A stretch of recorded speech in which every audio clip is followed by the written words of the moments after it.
Welcome to the Banker Lamp. Please enjoy the video. You're ready. Verify View Cube and Navigation Bar are visible in the View ribbon so controls appear. Begin by zooming with the wheel and panning with wheel plus drag to frame your area. For 3D orientation, hold Shift and wheel plus drag to orbit. This gives tactile control over perspective. Once positioned, open the View Manager and click New to capture the view.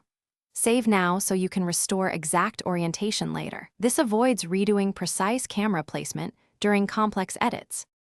You'll now refine orientation. Switch UCS to align to the object or use World for global axes. This matters because view rotations depend on the active coordinate system. Then use Plan for true top/plan views or viewpoint to type a numeric camera direction for precise angles. If you need multiple perspectives, create viewports from the View tab and configure each with its own scale and visual style. Once done, lock viewports you don't want accidentally changed while you continue editing. You're finishing. Restore saved named views from the View Manager to jump between presets.